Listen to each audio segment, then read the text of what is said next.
Welcome to CastAndLoose Living Room. I'm Lynne Rosenberg. I am here today with Neil D'Astolfo. Hi, Neil. Hi. Neil is an actor, improviser, and writer who you might know from bopping around off Broadway or from the Young Company at Classic Stage. You are about to know him for his upcoming solo show, Mr. Miss America, which I'm very excited about. Me oh my too. God. You might not know him from falling off the stage not once but thrice during a production of Peter Pan at the Sid Jacobson Jewish Community Center when he was in 4th grade because they wouldn't let him wear his glasses. That seems like child abuse to me. Let's be honest. The Sid Jacobson JCC was not a union production. It wasn't? That wasn't an equity house? It was not in my contract. I needed to wear my glasses, and they envisioned the character having perfect sight, which makes sense. He's pretty magical. I feel like that's ableist. Let's get into it. When I asked Neil what he'd like to talk about today, he mentioned the stereotypes and lack of nuanced love stories facing gay men, which we will talk about later. Cool. But he also mentioned the roles he faces because of his Italian last name. So I thought I'd take this opportunity to look at what my breakdowns have to say about being Italian. Oh, fun. What a surprise. Yeah, let's do it. To begin with, you should know some content makers may not be interested in you at all. Avid cyclist. Serious rider who rides often and does regular maintenance on his bike. You know the type. European F, but not so much Italian, as we've already cast talent with that look. We can only have one of you. We don't need two of that look. European F. Maybe they just had a lisp. It's a Catalan European That's that right. they're going for. Exactly. That's what it is. Some might be confused by what an Italian actually is. Role 4. Einstein. Promising. Different. Male. Caucasian. Or Italian-ish. 50s to 70s. Needs to look like Albert Einstein, the most famous Italian thinker of the day. Someone needs to inform them that he was a German Jew. Which I also am, a German Jew. Fair. But... So you could have gone in for this. Italian women have their own types to worry about. Poor things. Here we go. Bella. We know what that means, right? Mm-hmm. Yeah, it's already coded language. 25 to 65. Description. Mother of 13 sons. Wise old Italian woman who knows about big love. Character actor. Must be able to do an Italian accent. That's a hard-working Italian woman.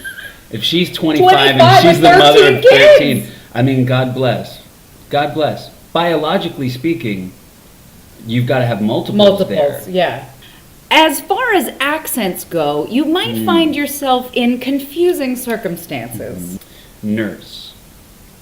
35 to 50, Hispanic or Caucasian female. Okay. Okay. Typical nurse type working at a hospital in Queens. Knowledge of New York Italian or Puerto Rican accent, a plus, but not a must. They just have an idea of someone from like a 70s New York indie film. Right. Is my guess. And I also love that it's a knowledge of the New York Italian or Puerto Rican accent. It's not an ability. No. I just am versed in it. Yeah. So let me speak to you about it, but I don't need to put it on. You'll be giving a lecture on it. But lastly, as an Italian man, you can expect to be lauded for your overwhelming physical prowess. Oh, that's right. Here we go. Paolo Nobili, supporting, Italian, Latino, European male, very handsome, cut body, and looks great without a shirt. Exotic portrait model, very confident, narcissistic, very sexual and free with his body, bold and daring, can overpower a woman. Gets real sexual violence at the end right there. How does that sit with us? I think we imagine there's a consensual, but it does not exist in that as far as I can see. This idea of like Italians getting lumped in with Latinos as being like passionate lovers. And for those who have like been to Italy, and the catcalling in Italy of women is disgusting. If we were to say like, oh, that's a cool quality that we should bring into a breakdown, can overpower women on the street verbally. So something you mentioned as we talked about before is you have found that you don't see queer love stories, like really genuine queer love stories. I haven't had the opportunity to be a part of them. Yeah. I believe they exist, and there are some great playwrights of our generation, like Matthew Lopez and Josh Harmon, and they're writing these really cool, vulnerable portrayals of young gay men looking for love.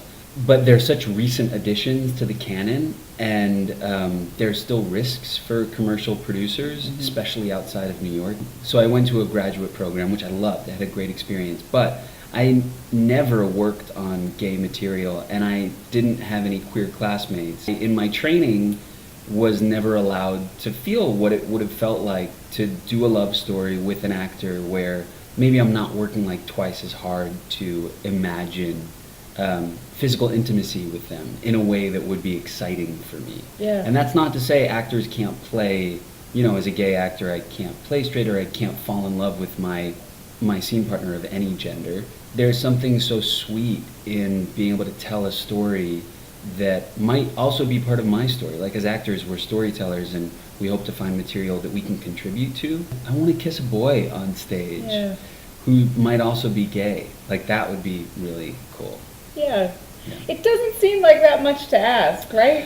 No, I don't think so. I mean, and that's a little bit why I think we become content creators, right? Is because I want to give myself that opportunity as well as someone else. Yeah. And so writing plays and stuff, it's so cool if you meet another actor who you've either invited to work with you, or you just give them the script and they're like, my experience, cool, I'd love to reenact this because I have something similar. The more queer stories we get out there, the more specifically we're actually expanding this idea of what we're able to say, what we're able to do, the spaces in which we're able to present ourselves, and who might be receptive to it. Like Queer Eye, I don't know if you've seen it. Oh, how great. And the sweetest thing is that it's now one, that they chose to film that whole season in the South. Yeah. Really cool. That they included people that they're making over who are queer. And then 3, like, maybe some of you have this experience, like your relative who has a Netflix subscription who texts you after they see Queer Eye, and maybe they tell you like, oh, you should be with Anthony. Because that's what I got from my mom. They also might just be like, I thought of you, this was really sweet, or have you seen it? Which is code for, I'm nervous to make myself vulnerable and say like, I maybe get you a little bit better by having watched this. It's like, you could say that. Yeah. I think that's an excellent example, because I watched the first time around, and its sheer existence was a big deal. It couldn't dig into issues, it couldn't really tap too hard on what it was doing, but it existed and it was super popular, and that was a very big deal. So now, 10, 11, 12 years later, to watch what they can dig into in the show, there are very few markers, I think, you get to very clearly see of media and entertainment having moved with progressive value. It feels like a wonderful harbinger, and that is why I bother with the industry, why I bother with acting, why I bother with storytelling, is I truly believe the entertainment industry has the opportunity to do the most good in the world because of its ubiquity, sheer ubiquity. But of course we are often doing some of the most harm. And so that feels like a great example of places where storytelling, even if it is reality TV, is shifting things forward. Agreed. Thank you so much for being here today. Thank you for having me. Fan of the show. Yeah. Fan of the show. Fan of the show. Fan of the show. Yeah. Thank you for watching. Take care of each other and be professional. Yeah. Now if they could just hire me to kiss a boy, Okay. we would have the whole thing. Someone hire Neil to kiss a boy. Someone find a boy for me to kiss just in general. I'll probably cut that out.